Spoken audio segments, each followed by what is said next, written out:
también podrían estar los escolares sin este tapabocas. Lo conversamos con Jorge Abel Salinas, médico pediatra internista, exministro además de Salud. Bienvenido a RPP, Ampliación de Noticias. Muy buenos días, Joan. Es un placer estar con usted y también con el señor Paredes. Y ciertamente no deja de preocupar un poco este tipo de anuncios que hace la autoridad sanitaria del Ministerio de Educación. ¿Por qué, doctor Salinas? Porque si bien es cierto, existen algunos estudios en el mundo donde se pone un poco en cuestionamiento el beneficio o la protección del uso de las mascarillas o cubrebocas, como también se puede conocer, en los niños, en evitar el contagio de la enfermedad por COVID o enfermedades respiratorias en general virales, que tenemos una gran cantidad en este momento en el Perú. Estamos llenos no solamente de COVID en los niños, sino de virus respiratorio, de influenza, etcétera. Entonces, es cierto, aparentemente la protección no es grande. Sin embargo, tiene que tomarse en cuenta el contexto real del país. Primero, cuánta población está realmente vacunada y protegida para evitar el contagio, que es la herramienta fundamental. La semana pasada dábamos cuenta que teníamos 7 u 8 millones de peruanos, fíjense que no es cualquier cosa, que solamente tienen 1 o 2 dosis de vacunas, lo cual significa un esquema incompleto con riesgo de contagiarse y de seguir contagiando. Eso es por un lado. Y de esos 7 u 8 millones de personas, ¿cuántos son profesores, por ejemplo? ¿Cuántos son padres de familia que llevan a sus niños al colegio y se convierten entonces en transmisores de la enfermedad? Ahí hay un tema que tiene que evaluarse con detenimiento antes de tomar medidas. Punto número 2, las condiciones, por ejemplo, de las escuelas. Habrán algunos colegios que podrán tomar las medidas suficientes para evitar la aglomeración, el aglutinamiento, que las personas, que los niños mantengan la distancia y se pueda controlar. Pero lamentablemente, y todos lo sabemos, la infraestructura de nuestras escuelas pues deja mucho que desear, saliendo solamente un poquito de las zonas urbanas de Lima. En consecuencia, eso significa otro riesgo inminente. Y ya dentro del contexto general, la informalidad del Perú, lamentablemente por la crisis social y económica en la que estamos sumergidos con el actual gobierno, con una inflación creciente, con una recesión en puertas, etcétera, la pérdida de trabajo, el incremento de la informalidad, hace que las condiciones de control se pierdan. Por más medidas que se den, no se pueden controlar fácilmente.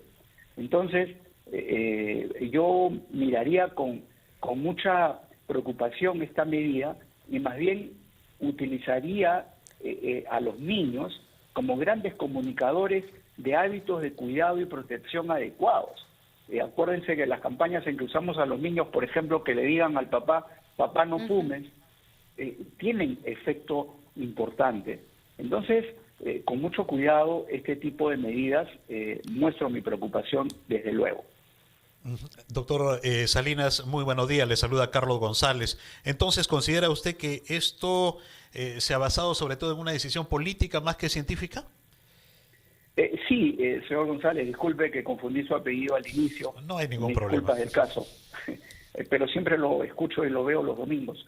Déjeme decirle que sí, lamentablemente, y eso, el tema sanitario no está exento del contexto político.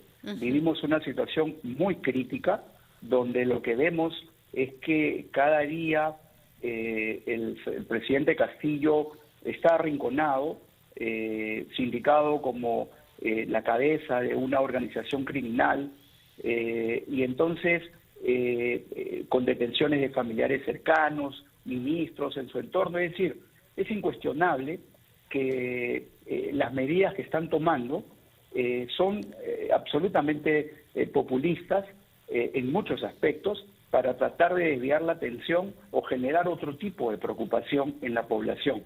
Entonces, y esto también es desafortunado, y lamento mucho que el ministro de Salud, que en realidad yo no lo conozco personalmente, creo que muchos lo hemos conocido a través de su designación, pero que tiene un perfil bastante, digamos, modesto, no tiene habilidades comunicacionales evidentes y no convence a muchas personas, de manera que la credibilidad, otra vez, de nuestras autoridades, y en este caso la autoridad sanitaria, pues no es lo suficientemente contundente.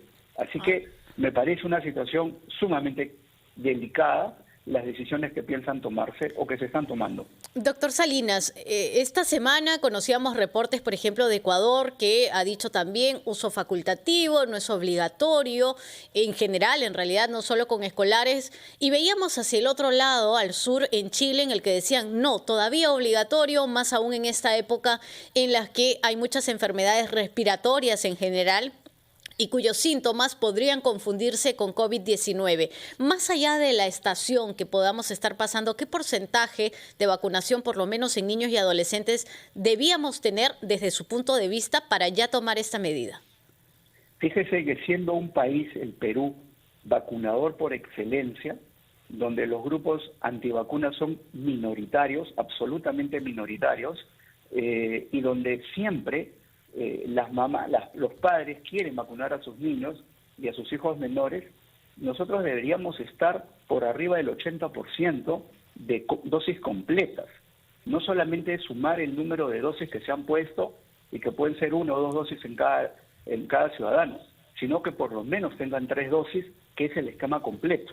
Entonces, y otra vez, lo que hace Chile no hace sino ratificar mi posicionamiento. Imagínense Chile, un país formalizado, con estrictos controles sanitarios, pero que da cuenta, porque hay una vigilancia epidemiológica, de un incremento notable de infecciones virales respiratorias. Y en el Perú está pasando lo mismo.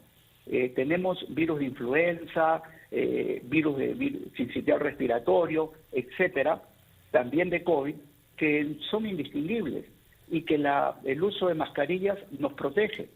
Ojo, este tipo de virus pudieran pasar como cuadros respiratorios leves o moderados en la mayoría de los niños, pero en algunos que son susceptibles, y aquí no podemos olvidarnos, en los niños que tienen enfermedades crónicas, que son más vulnerables, niños con algún síndrome al nacer, con problemas de corazón o con enfermedades raras, que estaríamos desprotegiéndolos. Y esto de ninguna manera grafica un país preocupado y con condiciones de salud equitativas para todos. Una última consulta, doctor Salinas. ¿Podemos prever entonces que con esta medida lo que vamos a ver en los próximos meses es un aumento en el número de contagios en los menores?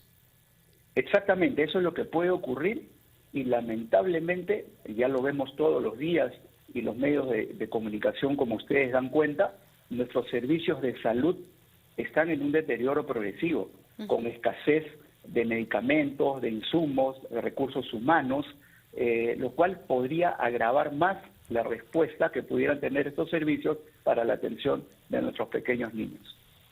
Perfecto. Muchas gracias, doctor Abel Salinas, médico pediatra y ex ministro de Salud, por estar con nosotros en Ampliación de Noticias.